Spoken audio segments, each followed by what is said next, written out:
참 예수님, 오늘은 9월 30 목요일 성 예레니모 사제학자 기념일입니다.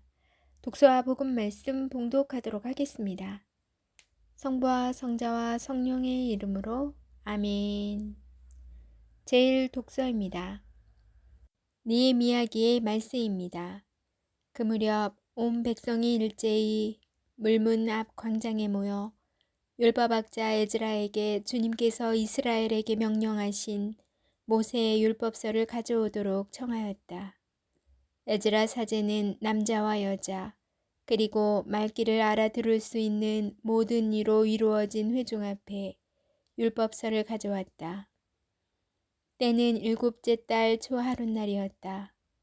그는 물문 앞 광장에서 해 뜰 때부터 한낮이 되기까지 남자와 여자와 알아들을 수 있는 이들에게 그것을 읽어주었다.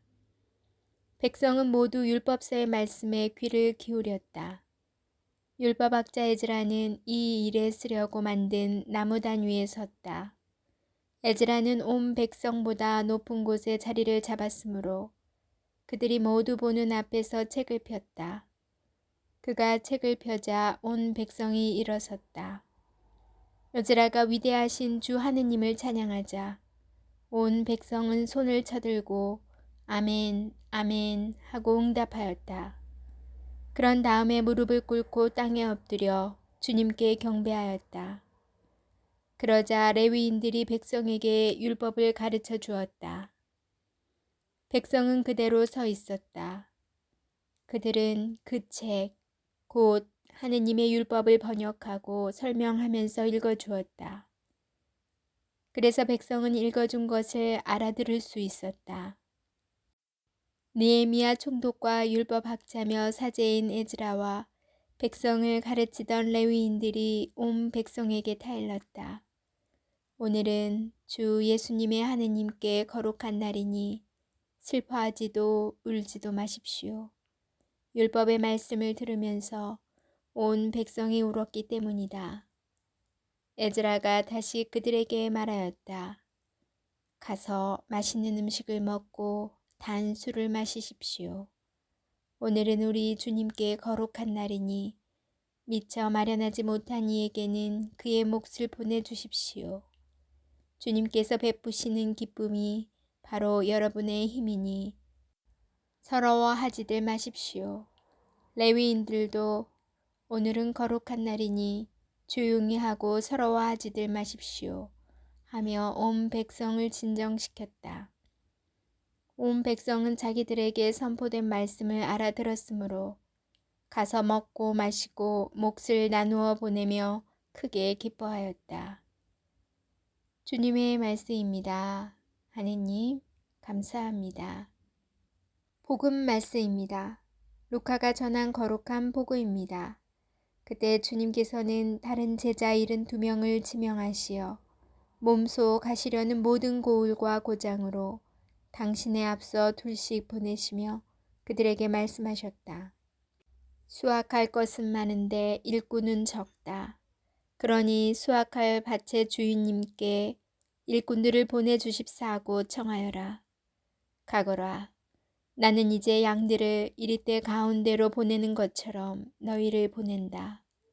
돈주머니도 여행 보따리도 신발도 지니지 말고 길에서 아무에게도 인사하지 마라. 어떤 집에 들어가거든 먼저 이 집의 평화를 빕니다 하고 말하여라. 그 집의 평화를 받을 사람이 있으면 너희의 평화가 그 사람 위에 머무르고 그렇지 않으면 너희에게 되돌아올 것이다. 같은 집에 머무르면서 주는 것을 먹고 마셔라. 일꾼이 품삯을 받는 것은 당연하다. 이 집 저 집으로 옮겨 다니지 마라. 어떤 고을에 들어가든지 너희를 받아들이면 차려주는 음식을 먹어라. 그곳 병자들을 고쳐주며 하느님의 나라가 여러분에게 가까이 왔습니다 하고 말하여라. 어떤 고을에 들어가든지 너희를 받아들이지 않으면 한 길에 나가 말하여라. 여러분의 고을에서 우리 발에 묻은 먼지까지 여러분에게 털어버리고 갑니다. 그러나 이것만은 알아두십시오. 하느님의 나라가 가까이 왔습니다. 내가 너희에게 말한다. 그날에는 소돔이 그 고을보다 견디기 쉬울 것이다. 주님의 말씀입니다. 그리스도님 찬미합니다. 잠시 묵상하겠습니다. 이 집에 평화를 빕니다. 이 말은 예수님께서 제자들에게 어떤 집에 들어가거든 가장 먼저 말하라고 가르쳐 주신 축복의 인사입니다. 현대를 살아가는 우리는 모두 주님의 말씀을 따라 사는 제자입니다. 주님의 참다운 제자란 온 세상에 파견된 사람으로 주님께서 주시는 참 평화의 전달자입니다. 예수님께서는 주님의 복음을 전하는 모든 사제에게 돈 주머니도 여행 보따리도 신발도 지니지 마라 하십니다. 세상의 것에 신경 쓰면서 하느님의 나라를 전할 수 없기에 복음 전파에 온 힘을 기울이고 그 밖의 것은 주님께 온전히 의탁하라는 뜻입니다. 또한 제자들이 할 일은 세상 사람들의 일을 하는 것이 아니라 주님의 축복을 전하고 아픈 이를 낫게 하며 구원의 날이 왔음을 알리는 것입니다. 실제로 우리는 많은 시간을 세상의 것에 신경 쓰며 살고 있습니다. 그러나 우리가 걱정하고 신경 쓰는 것의 대부분은 쓸데없는 생각이나 일어나지 않는 일에 대한 상상입니다. 또는 나의 오해에서 비롯된 근심일 수도 있습니다. 우리는 하루에 얼마나 자주 주님께 기도합니까? 잠깐이라도 세상 것을 내려놓고 주님과 소통하는 시간을 마련한다면 세상의 어떤 것도 우리를 흔들지 못할 것입니다. 평화가 깨어지지 않고 주님께서 주신 참 평화를 이웃에게도 전할 수 있을 것입니다. 순간의 만족을 가져다 주는 것에 집착하지 말고 영원한 만족을 가져다 주는 것에 집중하는 신앙인이 되어야 합니다. 주님의 평화가 여러분과 함께. 아멘. 성부와 성자와 성령의 이름으로 아멘. 오늘은 성 예로니모 사제학자 기념일입니다. 예로니모 성인은 340년 무렵 크로아티아의 부유한 가정에서 태어났습니다. 그는 일찍부터 로마에서 라틴말과 그리스말을 깊이 공부한 뒤 정부의 관리로도 일하였으나 수도 생활에 대한 관심으로 사막에서 오랫동안 은수 생활을 하며 히브리 말을 연구하는 데 몰두하였습니다. 사제가 된 그는 다마소 1세 교황의 비서로 일하면서 교황의 지시에 따라 성경을 라틴말로 번역하였습니다. 대중 라틴말 성경이라고 하는 불가타가 그것입니다. 또한 성경 주해서를 비롯한 많은 신학 저수를 남겼습니다. 420년 무렵 선종한 예로니모 성인은 암브로시오 성인, 그레고리오 성인, 아우구스티노 성인과 함께 서방교회의 4대 교부로 존경받고 있습니다. 네, 오늘은 성 예로니모 사제학자 기념일입니다. 오늘 축일을 맞으신 모든 분들께 진심으로 축하드립니다. 은총 가득한 시간 되시길 바랍니다. 제가 오늘 묵상에서처럼 예수님이 어느 집을 방문하면 꼭 이 집에 평화를 빕니다 하고 축복의 인사를 가르쳐 주셨잖아요. 이 인사를 정말 하고 왔어요. 오늘 오전에 시간이 돼서 아는 지인분께 초대를 받아서 저 혼자 갔어요. 그래서 그분도 혼자 계세요. 그래서 가서 이 집에 평화를 빕니다 인사를 하고 식사를 대접하겠대요. 그래서 제가 작은 묵상집 하나 들고 가서 이 집에 평화를 빕니다. 정말 오랜만에 어떤 집을 방문했던 것 같아요. 그리고 이런 인사도 신자분의 집을 방문하는 것도 정말 오랜만이어서 이런 인사말 나누는 게 너무 기뻤어요. 그리고 식사 맛있게 하고 일을 해야 되기 때문에 제가 빨리 집에 오는 바람에 얼마 이야기는 많이 나누지 못했지만 정말 즐거운 시간을 가졌답니다. 오늘 복음하고는 조금 동떨어진 이야기였지만 이렇게 우리는 그냥 이웃이나 누구에게도 이런 주님의 평화, 사랑 이런 거를 전달해 주는 사람이구나.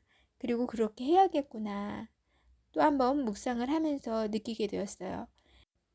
그리고 신부님께서 순간의 만족을 가져다 주는 것에 집착하지 말아라 하셨는데, 제가 요즘 관심 있는 게 어떻게 하면 돈을 많이 벌 수 있지? 요즘 이상하게 이 생각이 들어요. 제가 왜냐하면 무엇을 어떤 하고 싶은 게 있었거든요. 그것을 막상 하려다 보니 자금이 들어가잖아요. 그런데 이게 결혼을 하면 내가 벌어도 내 게 아니고 부부의 공동 자산이 되잖아요. 그러니까 남편의 이야기도 들어야 되고 허락도 맡아야 되는 거예요. 그래서 결국 무산되고 그래서 좀 답답하더라고요. 아, 이렇게 나이 먹어도 내가 하고 싶은 걸 할 수가 없는 처지인가? 아, 그럼 나 스스로 내가 할 수 있는 그 범위에서 내가 불려가지고 내가 하고 싶은 걸 해야겠다. 라는 생각 때문에 어떻게 하면 돈을 벌지? 이 돈 버는 거에 관심이 자꾸 쏠리더라고요. 그래서 요즘 유튜브도 너무 잘 되어 있어서 들여다보면 요즘 핫한 게 무인 점포래요. 그 무인 점포로 운영되는 것도 참 많거든요. 그중에 제가 관심 있는 분야가 있었어요. 여러 가지가 있긴 있는데 제 본업이 있으면서 모두 다 이런 업종을 소개하는 사람들이 본업이 있으면서 이거를 했던 거예요. 그만큼 관리하기가 쉽고 소자본으로도 할 수 있는 거거든요. 근데 이런 데에 관심이 자꾸 가지니까 범위가 또 다양해지더라고요. 아, 요거 말고 이쪽도 이런 게 있네. 그러니까 제가 이제 우물안 개구리에서 눈이 이렇게 떠지는 거예요. 그러다가 자꾸 여기 어떻게 하면 돈을 벌 수 있지? 막 이렇게 하다가 조금 집착이 되는 거예요. 잠도 안 자고 이거 업종을 막 공부한다고. 그래서 이게 맞나? 그래서 다시 좀 작게 작게 작은 것부터 시작하자. 괜히 버려져 놓고 내가 책임을 못 지고 그거를 행하지 못하거나 폭삭 망하면 안 돼. 그래서 다시 그러면 무인 자판기 괜찮다는데 한 대부터 시작해 볼까? 여기까지 생각하게 되었어요. 그런데 참 생각하고 막 이렇게 구상하는 건 참 즐거운데 막상 또 잘할 수 있을까? 근데 실행이 문제라고는 하는데 그런 또 걱정도 들더라고요. 이게 세상 것은 걱정에 걱정, 신경에 신경, 막 이렇게 눈덩어리처럼 풀어난다는 걸 요즘 느끼고 있어요. 그래서 신부님께서 이런 거에 집착하지 말고 영원한 만족을 가져다 주는 거에 집중하는 신앙인이 되어라. 오늘 저에게 정말 필요한 말인 것 같습니다. 예수님께서 걱정하지 말아라. 하물며 들판에 있는 꽃들에게도 날마다 입을 옷을 주고 새들에게도 먹을 것을 주는데 너희는 오죽하겠느냐 하셨잖아요. 그래서 저도 그냥 맡기고 살아야지. 한편으로 또 이렇게 생각이 들면서 반대쪽에서는 또 검색을 하고 있죠. 참. 자, 아무튼 제가 너무 다른 길로 새지 않도록 기도 중에 기억해 주시면 감사하겠습니다. 오늘이 벌써 9월의 마지막입니다. 내일 새로 시작되는 10월 잘 맞이하시기 바랍니다. 전 내일 다시 만날게요.